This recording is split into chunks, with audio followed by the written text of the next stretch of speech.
Bonjour tout le monde, j'espère que vous allez bien. Ici Julien, le capitaine de Pilotine. On est ensemble pour un petit peu moins d'une heure. On va faire un petit cours particulier aujourd'hui sur la gestion de ces bases de données, de l'enregistrement de ces bases de données. J'espère que vous allez tous bien. Je vois qu'il y en a déjà certains qui ont fait coucou sur le chat. N'hésitez pas à faire un petit coucou. Christelle, Thibaut, Tom, salut, salut Tom. Voilà, aujourd'hui, on va parler de base de données. Donc, je vais, comme d'habitude, partager mon écran. Je vais vous montrer tout ça. J'espère que voilà, vous allez bien, que vous avez pu profiter un petit peu de cette nouvelle vidéo qu'on vient de sortir. Parce qu'on a recruté un caméraman chez Pilotine pour faire un petit peu tout ce que vous avez vu, des témoignages, des reportages, des vidéos pédagogiques et pas mal de contenu comme ça. On met un gros accent sur la partie contenu. Donc voilà, donc si c'est quelque chose qui peut vous intéresser, sachez que c'est une prestation qu'on fait désormais. Bon, voilà, terminé pour la pub. On va passer à notre sujet du jour. Et donc je vais partager hop là, mon écran. Et donc on va parler de nettoyage, de segmentation et d'utilisation de sa base de données prospect et de sa base de données marketing. Puisqu'en fait, j'ai remarqué à travers tous les clients qu'on accompagne depuis le début de l'année que en fait, c'est un sujet qui est pas forcément très sexy. D'ailleurs, c'est pas, pour être honnête, c'est pas le webinar qui a le plus fonctionné. Vous êtes à peu près une quarantaine d'inscrits. D'habitude, on est plutôt sur du 100, 150. Donc, je pense que ça passionne pas forcément les foules. Et pourtant, ce qu'on va voir ensemble aujourd'hui est extrêmement important. Et il y a la majorité des boîtes, en fait, fait un boulot plutôt pas top, hein. Je parle plutôt des TPE, PME. Je pense que dans les grands groupes, c'est plutôt bien géré, mais sur les prospects que nous, on accompagne, en tout cas, c'est pas un sujet qui est pris au sérieux, c'est pas un sujet qui est réellement traité, et c'est quelque chose souvent qu'on relègue, alors que pourtant, c'est là qu'il y a vraiment il y a vraiment de la performance à aller chercher. Je parle de performance commerciale ou de performance même de gestion, mais vraiment cette donnée-là, la base de données, c'est quelque chose d'important, et il faut la nettoyer, la segmenter et mieux l'utiliser. Donc au niveau du sommaire du jour, on va voir donc les différentes bases de données qui existent. On va voir dans quelle étape de votre entonnoir de vente ça se trouve.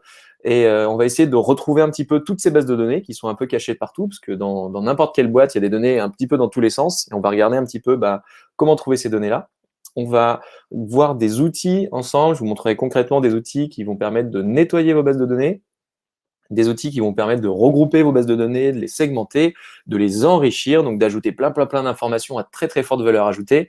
Je pense qu'il y a un outil, sur l'étape 4-5, là, nettoyage, regroupement de bases et enrichissement. C'est là où vous allez trouver énormément de valeur dans ce webinaire. Sur les autres, je pense que ça va vous expliquer la stratégie, pourquoi le faire, et après, surtout, on va mettre les mains dans le cambouis. Et en 7, on va voir les aides possibles dans cette démarche, et 8 pour aller plus loin avec d'autres informations intéressantes.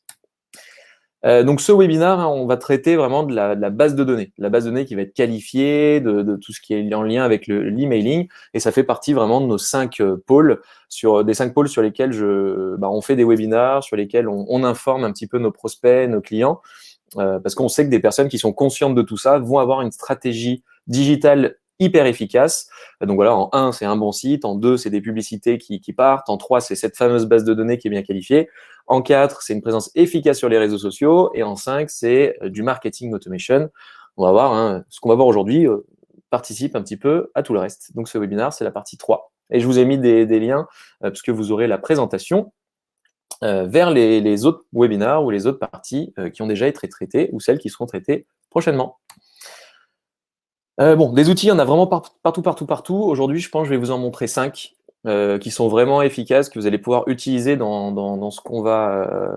le sujet qui nous anime, donc la gestion de sa base de données.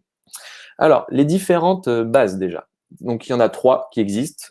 La première, donc, c'est la base de contact. Donc, c'est tous les gens qui vous ont laissé une adresse email quelque part. Et ça, on en trouve dans tous les sens. Et notamment, quand on verra où aller chercher un petit peu des bases, eh bien, c'est cette base contact, donc la base qu'on va utiliser pour le marketing. Ensuite, on va retrouver la base prospect. Donc ça, c'est toutes les personnes qui ont dit « ça m'intéresse, j'ai un projet, je souhaite acheter un produit ». Quand on est dans le e-commerce, ça va être aussi la base de toutes les personnes qui sont inscrites sur le site e-commerce, qui ont déjà mis des choses à leur panier, mais qui sont pas encore passés à l'acte d'achat. On peut les considérer comme des prospects. Et ensuite, on a la base client, donc tous les clients qui ont acheté une prestation ou un produit chez nous. Et toutes ces personnes-là, en fait, ces 3 bases, elles vont se retrouver dans l'intégralité de votre tunnel de vente. Dans ce tunnel de vente, on va retrouver, eh bien, dans la première étape, c'est pas très net ici, mais dans la première étape, donc c'est toutes les personnes, les visiteurs qui arrivent sur votre site. Ils vont se transformer ici en prospects ou leads, donc c'est-à-dire qu'ils vont laisser une donnée, une adresse email, on va les qualifier au fur et à mesure pour qu'à terme, ils deviennent clients et surtout, à terme, des super clients. Mais ça, c'est pas le sujet du webinaire.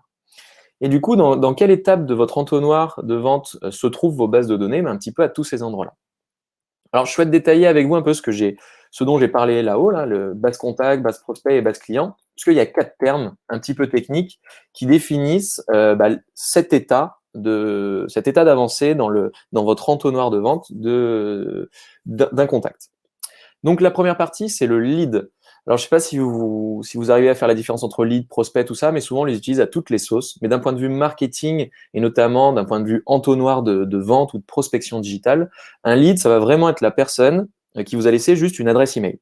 Un lead, c'est juste une adresse email. En général, vous n'avez pas d'autres informations, enfin, à part qu'elle est venue peut-être d'une pub, qu'il a téléchargé votre livre blanc ou je ne sais quoi, mais ça va être juste une adresse mail. Vous avez un contact.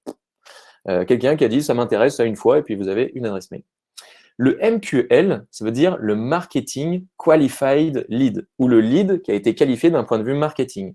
Donc, c'est une personne qui a réalisé des actions sur votre site, qui a téléchargé un livre blanc, qui a participé à un de vos événements, qui vous a rencontré à un salon. Et cette personne-là, en fait, va gagner des points à chaque fois qu'elle réalise des actions dans notre entonnoir de vente. Elle va gagner en maturité, et donc, du coup, elle va être qualifiée à travers des actions marketing. Ensuite, on a le Sales Qualified Lead, donc le lead qui a été qualifié de manière, enfin par un vendeur, par quelqu'un qui s'occupe des sales, donc un commercial. Donc en général, ça c'est une personne qui a été appelée au téléphone. C'est une personne qui a été appelée au téléphone et on lui a demandé si ça allait bien, si elle a des projets, si elle connaît notre produit, tout ça, tout ça. Et si la personne dit oui, ça m'intéresse, j'ai un projet pour vous, du coup, elle devient une opportunité. Sinon, ça reste un sales qualified lead et ça retourne en fait à l'état de lead tant que cette personne n'a pas encore nous a pas encore dit qu'elle était réellement intéressée par notre service ou produit. Donc voilà, donc en fait, vos bases de contact, ça se mêle un petit peu dans cet entonnoir-là, ils sont un petit peu à tous les étages, et vous vous rendez bien compte que le meilleur moyen quand même de faire en sorte que vos leads, donc vos adresses mail, se transforment en des opportunités avec des personnes qui vous disent oui, ça m'intéresse, c'est de passer par toutes ces étapes et d'enrichir cette base de données. Et donc au fur et à mesure, en fait, vous allez avoir de plus en plus de données sur vos clients, et ça va être de plus en plus cracra si vous le faites très mal. Donc, première étape, on va retrouver toutes nos bases de données. Je vais vous donner une petite liste d'où vous pouvez retrouver vos bases de données. En général, ça peut se retrouver dans votre CRM. Je ne sais pas quel type de CRM vous avez. Il y en a, ils doivent peut-être utiliser Sage, Ciel, même si c'est des outils de compta. Il y en a, ils vont passer par un fichier Excel. Donc voilà. Dans votre CRM, donc l'outil qui permet de gérer normalement vos contacts, mais ça peut être des fois des CRM super modernes, donc tip top, et ça peut être des CRM tout pourris. Dans votre logiciel comptable, c'est là en général on va retrouver les prospects, les clients, parce que si votre logiciel il permet de faire aussi des devis, des factures, vous allez retrouver pas mal de monde là-dedans. Dans un fichier Excel de derrière les fagots, donc un truc que quelqu'un vous a envoyé par mail il y a 10 ans, que vous avez retrouvé sur votre Google Drive ou votre Dropbox il y a 2 mois, ou je ne sais quoi, mais en général on cache tout le temps des fichiers Excel. On s'est dit tiens, ça serait intéressant de garder cette base de données là. Je sais pas ce que je vais en faire, ou juste que vous stockez toutes vos données sur un fichier Excel. C'est une bonne première partie, hein. Soit vous avez tout stocké au même endroit, mais ça ne va pas être très activable en général. Mais bon, un fichier Excel, votre outil d'emailing aussi, sur Mailjet, sur Mailchimp, sur Sarbacane, sur Sendingblue, sur je ne sais quoi, vous avez aussi des emails qui sont stockés, des noms, des prénoms, des codes postaux, parfois des adresses, parfois vous savez si c'est un client, si c'est un prospect, vous ne savez pas trop en fait. Mais vous en avez un peu partout. Votre logiciel de caisse, quand on est restaurateur, par exemple, on peut avoir un programme de fidélité, et on va récolter les emails et peut-être l'adresse postale d'une personne. Tout ça, c'est de la donnée qu'on peut enrichir. On peut avoir aussi le nom, le prénom et plein de choses. Et dans votre outil de production, type un outil de gestion de projet ou des choses comme ça. Sur votre base de données email, par exemple, nous, on est chez Google Apps for Business, donc Gmail, quoi. Et sur Gmail, il y a un truc qui s'appelle Google Contact. Et donc, la majorité des gens qui m'ont déjà envoyé un email sont enregistrés directement dans Google Contact. Donc, on peut aussi retrouver dans son Google Contact ou dans sa base client, enfin, sa base email Outlook. Tous ces trucs-là, on peut choper des données de personnes qui ont déjà eu une interaction avec nous. Sur votre LinkedIn aussi. Donc, on va aller tout de suite faire un petit truc, parce que du coup, c'était LinkedIn. Ensuite, une base de données achetée. Alors ça, vraiment, reco, pas bien. On a fait l'expérience encore dernièrement. Des fois, on fait des petits tests. On a acheté 200 000 adresses mail, donc qui sont RGPD, tout ça, d'après eux. Mais donc, on a acheté 200 000 adresses mail. On les a passées à travers nos outils, là, que vous verrez après, sur nettoyage de la base de données, enrichissement, tout ça. Je pense déjà, il y en avait 50%, c'était de la grosse daube, des emails qui n'existent plus. Et dans ces 50%, de toute façon, on a peut-être intéressé, à la fin, on a envoyé quand même quelques tests, on a fait quelques tests, mais on doit intéresser, je pense, entre 0,1 et 0,5% de la base de données. Donc en soi, c'est vraiment pas très qualitatif. Donc si vous avez des bases de données achetées, bon déjà, c'est pas bien et ça marche pas et ça coûte trop cher pour ce que ça rapporte, mais en tout cas, vous pouvez quand même essayer de les récupérer. Et après aussi les formulaires de contact du site. Une donnée que souvent on utilise assez peu, mais si vous avez un site WordPress, Wix ou je ne sais quoi, bah vous allez enregistrer, enfin les gens vous envoyer des formulaires de contact. En général, cette donnée-là, on n'en fait pas grand-chose. Ben, essayez de récupérer cette data-là, c'est pas mal. Alors, je vais vous montrer exactement où trouver, par exemple, juste une des sources de données. Ça va être sur LinkedIn. Alors, il y a certaines personnes qui m'ont dit dernièrement que ça ne marchait pas forcément de leur côté. Ça fonctionne encore du mien, donc à voir pourquoi ça ne marche pas du vôtre, mais on va faire les éléments ensemble. Donc, si vous allez sur votre réseau, vous allez dans Relations. Bon, tant que j'y suis, hein, pour ceux qui participent au webinaire et avec qui on n'est pas encore en contact sur LinkedIn, bah, je vous invite à m'ajouter Julien Deremaux sur LinkedIn, comme ça on reste en contact. Quoi qu'il en soit, donc je suis allé sur LinkedIn. J'ai cliqué sur Réseau en haut là. Ensuite, j'ai cliqué ici à gauche sur Relations. Quand vous cliquez sur Relations, vous arrivez sur cette magnifique page qui va vous donner toutes vos relations. Vous avez la liste là. Et vous avez à gauche, ici, gérer les contacts importés et synchroniser. Je clique là-dessus et ça va me faire un beau fichier où je vois plein d'adresses mail ici. Et en fait, ces adresses mail, bah, c'est tout simplement les adresses que les gens ont déclarées sur LinkedIn. Donc là, moi, sur 15 000, on voit qu'il n'y en a que 10 415 qui ont déclaré une donnée. Donc du coup, les 5 000 autres, bah, je ne peux pas les avoir. Et en fait, il y a un petit truc super stylé à droite ici, il y a marqué exporter les contacts.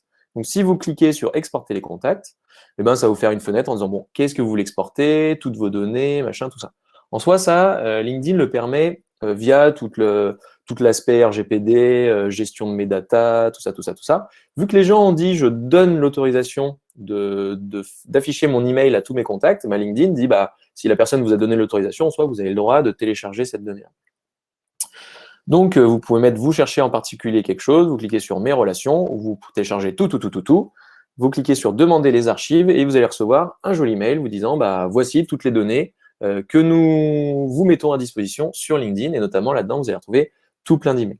Donc, ce qui a été pas mal fait à une époque, bah, c'est tous les gens, je sais pas si c'est un peu moins fait aujourd'hui ou c'est fait autrement, mais plein de personnes en fait qui vont pouvoir vous envoyer, enfin vous pouvez le faire maintenant, envoyer un email à toute votre base de contacts en disant coucou, voilà, on est en contact sur LinkedIn, je suis content de te rajouter dans ma base de données, est-ce que ça t'intéresse de recevoir ma newsletter ou quelque chose comme ça? Vous pouvez le faire. En tout cas, vous retrouvez tout dans cet espace-là, réseau, et après exporter les contacts de LinkedIn. Voilà pour la partie LinkedIn. Pour Gmail, bah, je ne sais pas si vous connaissez, mais il y a un truc qui s'appelle Google Contact. Donc, vous tapez Google Contact sur Google et vous arrivez sur une base de données gérée par Google qui est liée à votre Gmail et vous allez pouvoir retrouver tous les contacts que vous avez ajoutés via Gmail. Et donc, le but de l'opération, eh bien, ça va être de télécharger toutes ces données-là. Donc déjà, essayez de repérer par rapport à cette liste-là ce que vous avez à disposition ou non. Et ensuite, ça va être d'aller gratter toutes ces informations. Et vous allez exporter tout ça en fichier Excel. Le top, souvent, c'est de faire son tri en fichier Excel. Hein. Soit vous allez fonctionner avec Google Sheets, soit avec Excel, mais vous allez tout regrouper au même endroit. Vous allez faire un beau boogie-boulga au début. Et après, vous allez essayer de trier ces données-là et d'en faire quelque chose. Mais bon, pour l'instant, on s'est concentré sur retrouver nos différentes bases de données. Une fois que j'ai chopé ma base de données, tiens, une petite donnée complémentaire avec Prospectine. Donc, je l'ai présenté plusieurs fois, mais vous avez le lien en soi dans la presse, ça vous intéresse. C'est un outil qui va être connecté avec LinkedIn et qui permet d'exporter des bases de contacts assez poussées, notamment si vous utilisez Prospectine, bah, c'est une base de données complémentaire. C'est-à-dire que vous pouvez exporter tous vos prospects Prospectine. Donc, c'est-à-dire vous aurez fait des recherches sur LinkedIn, vous avez mis dans des bases de données des cibles assez précises, et vous pouvez exporter toutes ces données-là, et c'est quelque chose qui vient encore s'ajouter à vos bases de données existantes. Donc, n'hésitez pas à le faire. Si vous avez besoin de plus d'infos, j'ai fait des webinaires sur le sujet, je vous mettrai les liens en fin de session. Et après, il y a plein d'autres outils sur lesquels vous pouvez extraire des données un peu partout. Celles-là, vous n'en êtes pas encore propriétaire, hein. Ça va être des outils qui vous permettent d'extraire des données complémentaires. Je vous ai mis la liste là si ça vous intéresse, mais en soi, il existe des tonnes d'autres. Bon, une fois qu'on a retrouvé ces bases de données, on va du coup essayer de les nettoyer. Donc, première étape, on va les regrouper et on va les ordonner sous un même modèle. Notamment, je vous ai mis notre modèle chez Pilotine. Par exemple, ça c'est le modèle qui est dans notre CRM. On a ici, donc ce sont les listes déroulantes qui sont rattachées à des contacts. Par exemple, un contact, il va avoir une fonction. Est-ce que ça va être un dirigeant, un responsable marketing ou autre? Il va avoir une origine. Est-ce qu'il vient des webinars? Est-ce que c'est un prescripteur? Achat de lead? SEA? Est-ce qu'il vient des réseaux d'entrepreneurs dont on est membre? Est-ce qu'il vient d'un événement? Est-ce qu'il vient d'un salon? Est-ce qu'il vient aussi de ça? Il y a aussi des tranches d'effectifs. Donc, nous, on a fait des tranches d'effectifs. On a mis des paliers, en fait, ce qui nous permet de dire je veux tout le monde entre 20 et 5000 personnes ou tout le monde entre 50 et 500 personnes. Alors que si on avait mis du texte, en fait, on n'aurait pas pu faire des filtres automatisés comme ça. Donc, voilà, on a mis des tranches d'effectifs. On a mis des types de contacts. Est-ce que c'est un prospect, un client, un prescripteur, un ancien client, un concurrent ou un candidat? Parce qu'on a aussi dans notre base de données des candidats qui ont postulé chez nous. Qui en est le propriétaire? Quel commercial en est propriétaire? Julien, Sébastien, Olivier, Sandrine ou Lou. Ça, c'est des automatismes qu'on a dernière. Et les secteurs d'activité. Tout ça, ce sont des listes déroulantes. Donc, en gros, quand on va intégrer des nouvelles données, ben, c'est important d'avoir cette donnée-là parce qu'il va falloir qu'on complète ces données avant de les réimporter dans notre outil. Sinon, ça va être vraiment cracra. Imaginons là mon secteur d'activité qui s'appelle agroalimentaire agriculture. Honnêtement, si je réintègre quelqu'un, mais mon agroalimentaire, et j'ai mis un S à agriculture ou je sais pas quoi, et ben, du coup, mon outil ne va pas comprendre dans quelle case le mettre. Donc, cette partie-là, il faut que ce soit propre. Et si j'ai un petit conseil à vous donner, honnêtement, soyez vraiment assez bon quand vous allez structurer votre base de données avant de l'importer dans un outil sur lequel il va rester après sur du long terme. Il faut vraiment que toutes vos données soient cohérentes, elles aient la même nomenclature, que tout soit pareil, sinon vous êtes un peu foutu. Et après, bah, bien entendu, il y a d'autres informations qui s'ajoutent. Là, j'ai fait un test avec genre un contact qui est Julien de Romo. Il y a son prénom, nom de famille, email, téléphone, fonction, origine, effectif, tout ça. Et on voit ici la fonction, l'origine correspond bien à un des champs qui se trouve ici. Donc voilà, avant d'importer vos données, avant d'en faire quelque chose de vraiment solide, bah, déjà essayez de donner de la cohérence à tout ça. Et imaginons vous avez des doublons. Donc il y a des outils qui permettent de dédoublonner. On va en voir juste après. Mais il faut savoir aussi que Google Sheet, donc c'est la partie sur Google Drive, là on peut faire des fichiers Excel sur Drive, vous avez des modules complémentaires qui permettent de pouvoir supprimer les informations qui sont dupliquées. Donc bon, en gros, la première fois que vous allez faire ça, vous allez vous arracher les cheveux, vous allez avoir des données partout, ça va être une catastrophe. Et au bout d'un moment, et ça va prendre un peu de temps, hein, ça faut pas se leurrer, vous allez commencer à avoir quelque chose qui est plutôt cohérent dans la structuration même de vos données. Il va falloir faire en sorte que chaque colonne soit complétée par la bonne information. Et ça va vous prendre parfois un peu de temps. Comme on voit par exemple ici, un truc moi, qui m'embête et je n'ai pas encore trouvé la solution parfaite à ça, c'est les numéros de téléphone. Souvent, quand on les passe sur Google Sheet ou sur Excel, des fois, il y a le 0 qui saute. Donc pour les réintégrer, donc à chaque fois, il y a une petite manip à faire sur les numéros de téléphone pour bien rajouter les zéros, les choses comme ça, et faire en sorte qu'ici, ce soit bien du texte brut et pas un nombre, sinon il y a tous mes zéros qui sautent. Donc voilà, en gros, il y a pas mal de temps, en tout cas, à passer, une fois que vous avez regroupé vos données, à faire en sorte qu'elles soient toutes propres avant d'en faire quelque chose. Donc, quand on revient sur le nettoyage de ces bases de données, je vais vous recommander un outil à cette étape-là, qui est Email List Verify. C'est pour vérifier que votre base de données est toujours à jour. Alors, je vais vous la mettre dans le chat. N'hésitez pas à poser des questions dans le chat si vous en avez. Parce que j'y répondrai juste après. Donc, Email List Verify. Donc, on va aller y faire un tour. Je l'avais ouvert là, je crois. Voilà. Donc, il faut savoir que ça coûte pas très cher, puisque si vous voulez traiter, par exemple, nous, on avait 100 000 emails. Ça nous a coûté 126 $, ce qui est pas grand-chose. Donc, en euros, ça fait, je sais pas, une centaine d'euros. Parce que le dollar, là, il a pris cher dernièrement. Donc, une centaine d'euros. Qu'est-ce que je voulais dire? Ouais, donc nous, ça nous a coûté pas grand-chose. Et ça va vraiment nous filtrer l'intégralité des emails pour dire celui-là, il n'existe plus, celui-là, il est pourri, celui-là, il est top, tout ça. Donc, je vais vous montrer un petit peu à quoi ça ressemble.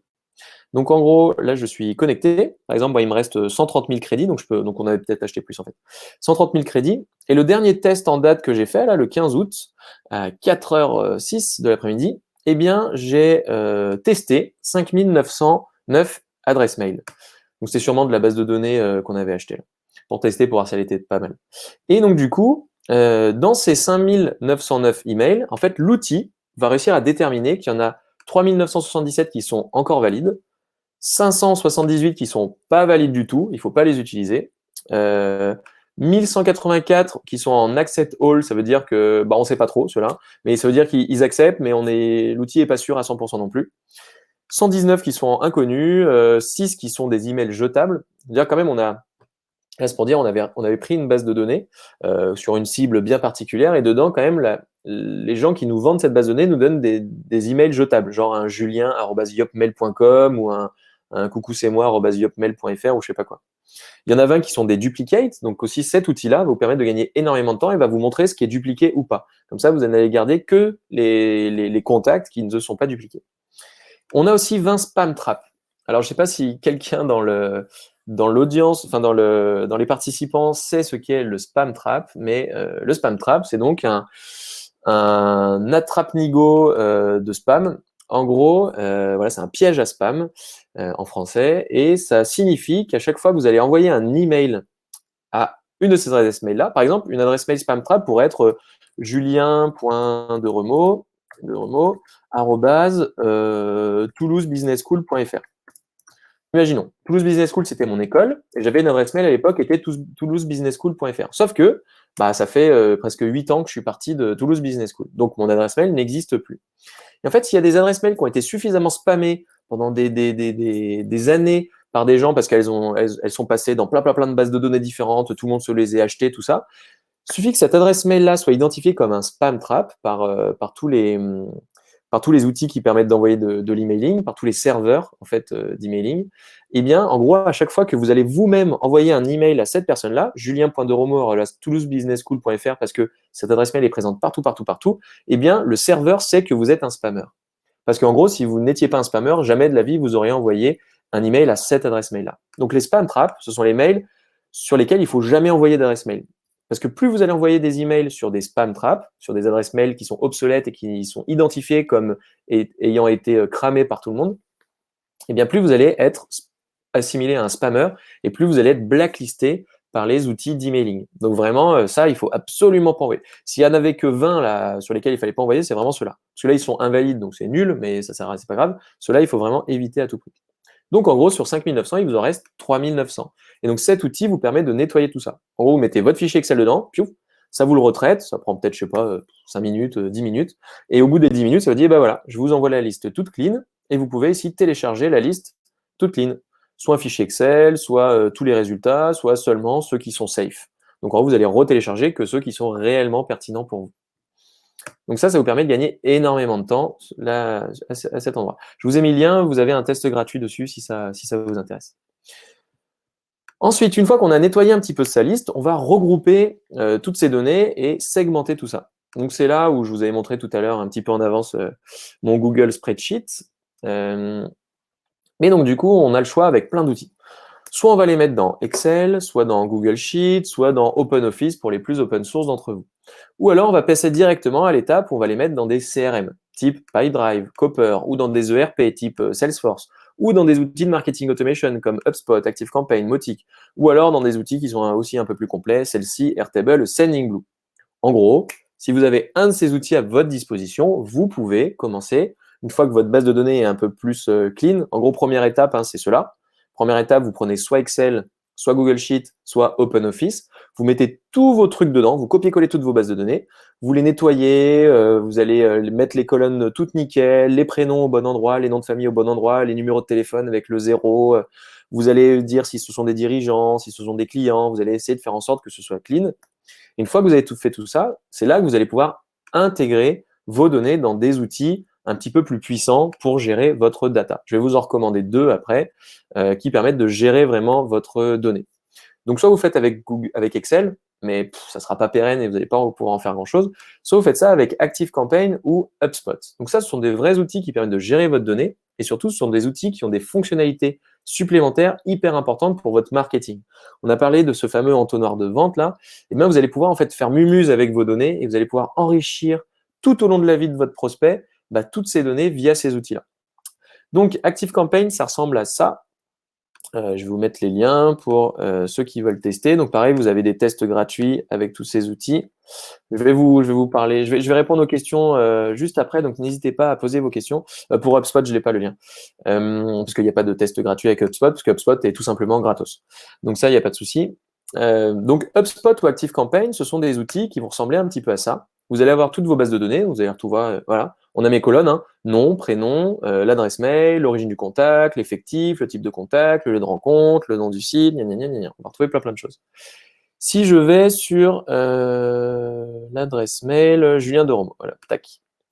Donc ça, c'est mon adresse mail à moi. On va retrouver ici tous les champs qui étaient dans mon fichier Excel. Donc en fait, moi, la première étape, hein, c'est que j'avais tout mis dans mon fichier Excel, j'avais fait tout beau, tout propre, et après, j'ai tout importé d'un coup dans ActiveCampaign. En fait, ça se situe ici, quand on est dans cet outil, mais c'est exactement pareil pour HubSpot, c'est exactement pareil pour tous les autres CRM que vous pouvez trouver dans le monde entier. Vous allez pouvoir importer en masse l'intégralité de vos contacts.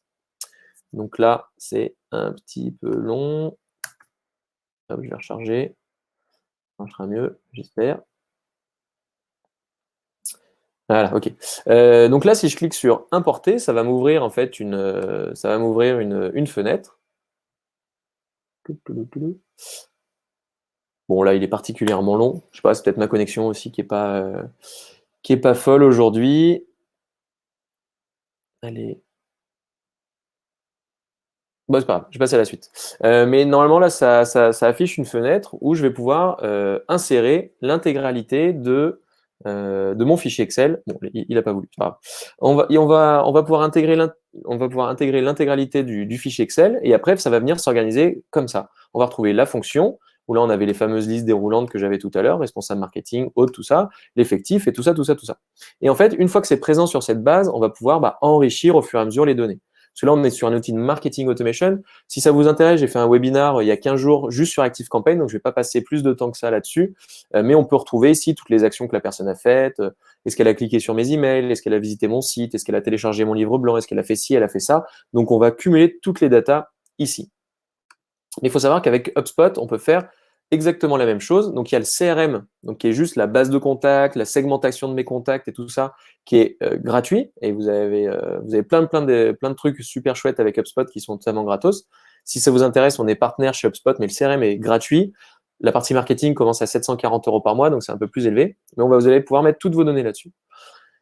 Et en fait, une fois que vous avez structuré vos données, qu'elles sont au bon endroit, en fait, vous allez pouvoir les enrichir, ces données-là. Vous allez pouvoir enrichir ça même automatiquement.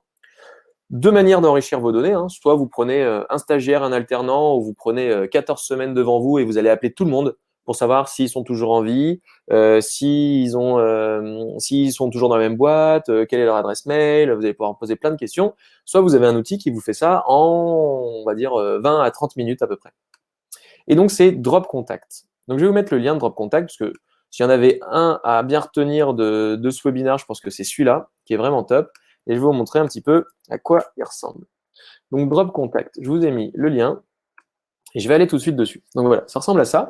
Donc, vous avez via le lien une centaine de requêtes gratuites, et ça va vous donner ça. Donc là, on avait mis un fichier test, et j'ai téléchargé l'exemple. Donc, je vais l'ouvrir sur le truc Excel de Mac. Vous allez voir ce que ça donne. Donc, en gros, j'ai donné un fichier tout pourri à Drop Contact, comme vous pourriez l'avoir vous, ou comme nous, on l'avait aussi avant. Par exemple, ce fichier-là. Donc, dans ce fichier, j'ai mis des prénoms, des noms de famille, des emails et des sociétés. Et en fait, l'outil a besoin que de ces quelques informations pour aller derrière trouver de la donnée complémentaire. Et vous avez vu en plus, des fois, le prénom et le nom, ils sont dans la même case. Des fois, il y a des erreurs d'accent. Des fois, on a des emails. Des fois, on n'a pas d'email. Mais en tout cas, pour que cet outil puisse fonctionner, il faut au moins un prénom, nom de famille et société, ou au moins une adresse mail. Et en fonction de soit ces trois infos, prénom, nom et société, soit de l'adresse mail, il va retrouver tout le reste. Et c'est plutôt magique. Et donc, du coup, après Drop Contact, ça donne ça. Donc, vous voyez bien la différence entre ce truc tout pourri et ça. Et honnêtement, l'outil le fait de manière automatisée. Vous mettez votre fichier tout pourri dans Drop Contact et 20 minutes après, ça vous ressort un truc nickel chrome. Parfois même 5 minutes après. On va savoir si c'est un monsieur ou une madame déjà. Ça peut être utile pour votre base de données. Ça va bien mettre dans une colonne le prénom, dans une autre le nom de famille. Ça va bien mettre l'adresse mail quand il la trouve. Il la trouve pas à tous les coups, comme vous voyez. Hein. Peut-être dans 80-90% des cas, il trouve. Parfois, certains fichiers, 60%. Mais il en trouve pas mal. Il va trouver même quand il y a une deuxième adresse mail. Il va trouver le compte LinkedIn. Donc ça, c'est pas mal si vous avez suivi d'autres webinars que j'ai pu faire sur Prospecting, sur la prospection sur LinkedIn. D'avoir le compte LinkedIn de la personne, c'est une mine d'or parce que vous allez pouvoir après ajouter ces personnes-là sur LinkedIn et commencer à faire de la prospection sur ces cibles-là. Mais en tout cas, ça vous rajoute le compte LinkedIn, le compte Twitter, le compte Facebook, le compte Google+. Ça vous remet le nom de la société. Ou ça l'a trouvé si vous avez juste l'adresse mail. Ça va mettre le site internet de la société, la tranche salariale. Est-ce qu'il y a entre 20 et 49 salariés, entre 1 et 2? Est-ce que c'est des TPE, des PME, machin? Ça va vous donner cette information-là. Parce qu'en fait, l'outil va aller chercher l'information par rapport au site internet et par rapport à société.com. En fait, c'est un outil magique qui va aller, grâce à vos 3 données initiales que vous avez mis dans la machine, va aller chercher plein de données partout ailleurs et va venir les condenser dans un fichier récapitulatif. Ça vous met même le code NAF, le secteur d'activité, le numéro de SIRET, l'adresse du siège social, le code postal, la ville et le numéro de TVA. Et après, il y a des petites notes des fois complémentaires, genre là, attention, lui, email invalide. Par contre, il en a trouvé un autre. Donc, je ne sais pas si vous saisissez un petit peu le temps que vous allez gagner avec ça, mais avant, la majorité des TPE-PME mettaient peut-être, soit déjà, ils ne mettaient pas à jour leurs données et puis du coup, c'était foutu, c'est un truc tout pourri, soit ils prenaient une personne, comme je disais, souvent en stage, qui allait passer 6 mois à appeler des bases de données bêtement pour demander si les personnes n'étaient pas mortes. Grâce à ça, vous savez si la personne est toujours en vie ou pas, et surtout, vous allez avoir la nouvelle boîte, vous allez avoir le compte LinkedIn, vous allez avoir énormément d'informations à très très forte valeur ajoutée. Et une fois que vous avez fait et donc là, en termes de prix, parce que du coup j'ai indiqué les prix pour les autres, on est sur quoi? On n'est pas très cher. Donc soit il y a des abonnements mensuels, vous allez pouvoir traiter 8000 contacts par mois, par exemple 20 000 par mois. Il y a même une API, donc c'est-à-dire qu'il peut se connecter avec votre Salesforce ou avec votre outil de votre CRM et faire des mises à jour automatiquement. À chaque fois qu'il y a une donnée mise à jour, il va venir enrichir. Donc ça, c'est quand vous prenez des trucs mensuels. Sinon, vous pouvez prendre juste à l'annuel, donc ça vous avez un nombre d'unités. Par exemple, pour 190 €, ce qui n'est pas très cher quand même, vous pouvez traiter 12 000 adresses mail. Vous vous rendez compte que le coût entre je prends une personne en stage, je dois la gérer, et puis c'est un truc franchement à pas très forte valeur ajoutée, ou je paye 190 € et je traite 12 000 contacts d'un coup et j'ai toutes les infos, on a vite fait notre choix en général. Donc voilà. Et donc cet outil va vous trouver aussi des doublons. Va vous dire attention, là, votre donnée elle est en doublon. Mais honnêtement, à votre place, ce que j'ai fait, c'est bien de confirmer de nouveau avec Email List Verify, qui est quand même encore un peu plus spécialisé là-dessus, qui va vous détecter tout ça, les spam traps et tout. Là où Drop Contact, je trouve que va bien compléter, va bien enrichir tout ça, mais potentiellement va pas détecter quelques petites anomalies. Là où Email Verify va détecter les anomalies. Donc moi, je vous préconise vraiment ces 2 outils-là, donc Drop Contact et Email List Verify. Et ces 2 outils cumulés, voilà, pour traiter, on va dire 10 000 contacts, ça va vous coûter 300 €. L'investissement est largement rentabilisé. Voilà pour Drop Contact. Donc si je devais vous faire un petit récap des outils, via Prospecting, LinkedIn ou je ne sais pas quoi, on peut mélanger LinkedIn là-dessus, eh bien vous pouvez exporter facilement des bases de données que vous allez pouvoir enrichir avec Drop Contact derrière.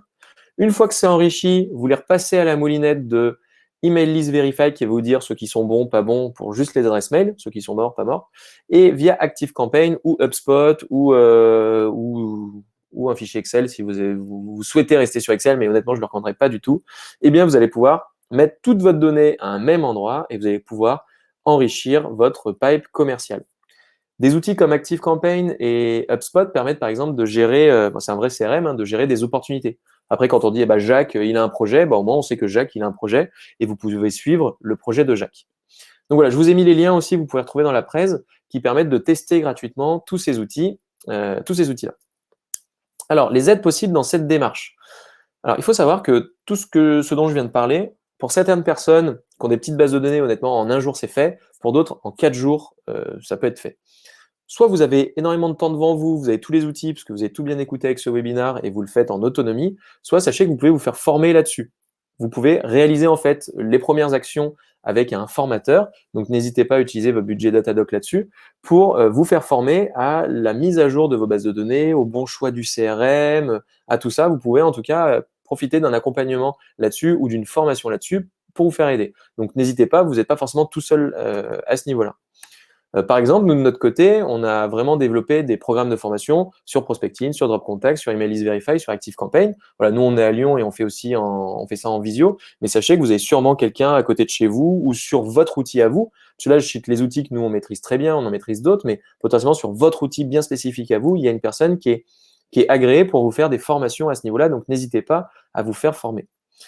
Pour aller plus loin, et après on va passer aux questions-réponses, voici des webinaires complémentaires que je recommande.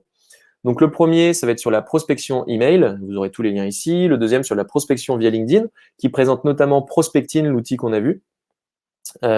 Tout en haut, je vous ai mis le lien vers le webinar sur ActiveCampaign, qui est pas mal si vous souhaitez passer ensuite à la partie d'après. Et il y en a un aussi sur réaliser son cahier des charges et combien coûte un site internet, si ça peut vous intéresser. Et je vous ai mis plein de liens vers nos outils magiques, donc c'est tous les liens vers tous les outils qu'on utilise, qui se trouvent sur le site de Pilotine pour avoir les versions d'essai gratos et tous ces trucs-là. Et vous avez le lien vers tous nos webinars ou toutes les vidéos qu'on a diffusées sur YouTube depuis quelques temps. Voilà. Qu'est-ce que j'ai à dire d'autre? Ouais, on a mis à jour notre présentation chez Pilotine. Donc, on n'est plus 17, on est passé à 21. Donc, ça fait un peu de monde. Et on recrute, d'ailleurs, ça peut être intéressant. On recrute 3 personnes à la rentrée.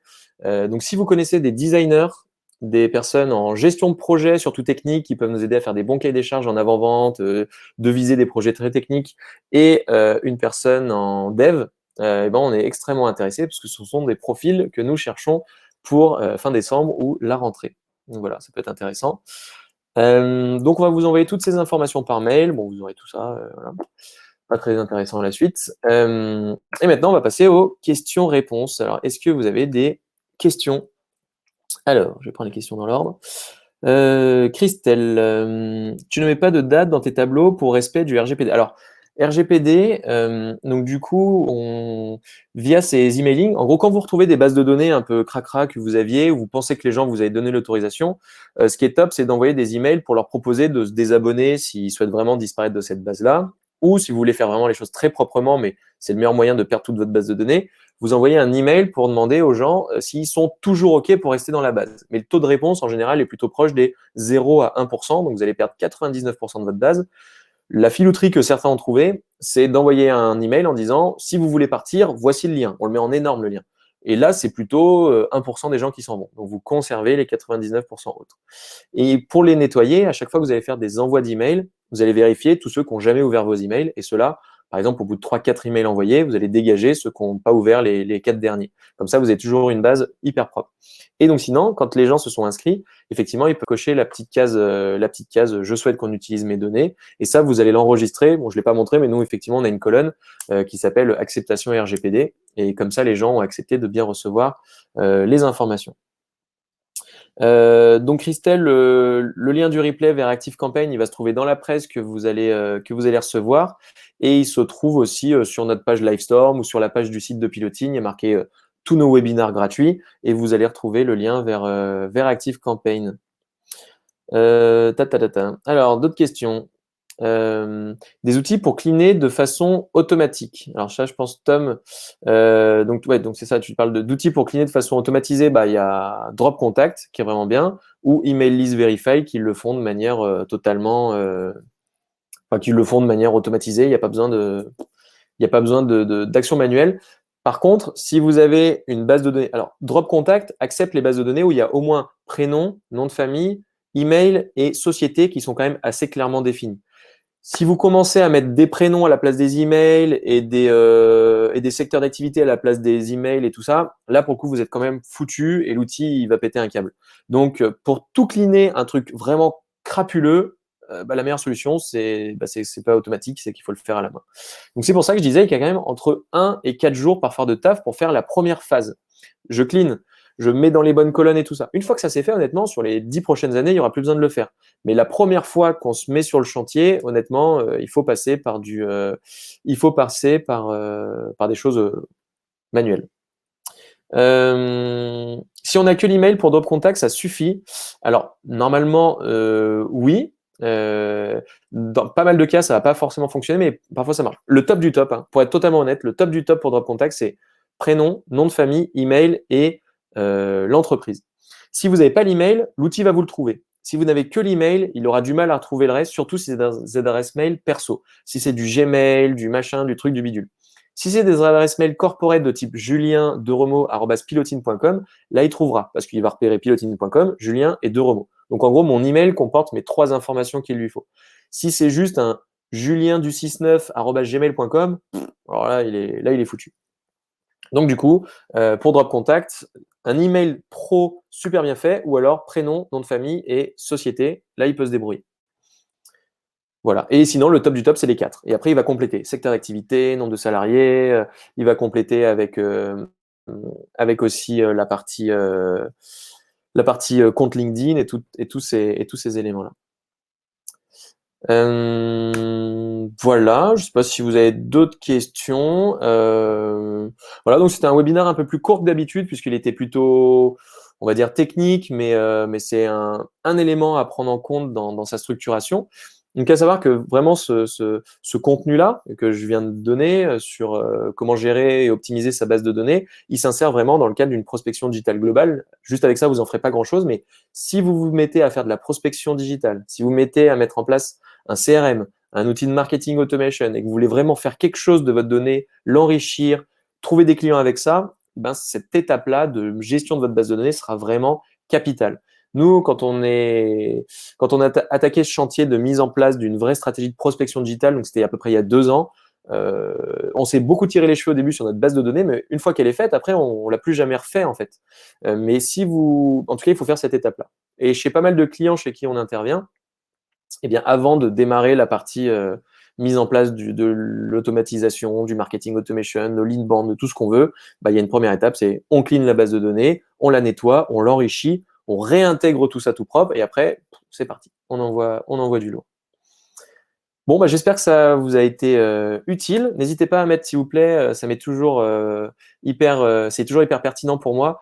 S'il vous plaît, une note entre 0 et 5. Donc 0, bah, vous savez déjà tout, vous n'avez rien appris. 5, c'était plutôt activable, c'était pratico-pratique et vous allez pouvoir l'utiliser par la suite pour mettre à jour votre base de données ou pour l'utiliser dans le cadre de ce que vous êtes en train de faire. Bah, c'est extrêmement enrichissant pour moi et ça me permet de voir si je vais pouvoir la mettre sur YouTube, sinon je la cache, hein, si elle est vraiment pourrie, cette vidéo, je la cache. Et donc pour tous ceux donc merci à ceux qui ont participé en webinar, merci à ceux qui ont participé en replay. Et pour tous ceux qui ont participé en replay ou qui ont vu la vidéo sur YouTube, je vous mets tous les liens vers tous les outils dans la description de YouTube. Vous la retrouverez aussi par email si vous avez participé via Livestorm, puisque vous allez retrouver le replay et la présentation. Donc, merci pour tous vos retours. Je vous souhaite à tous une excellente journée. Et s'il y a encore quelques questions, je reste encore 2 minutes. Et puis sinon, je vous dis à la prochaine. Ciao, ciao.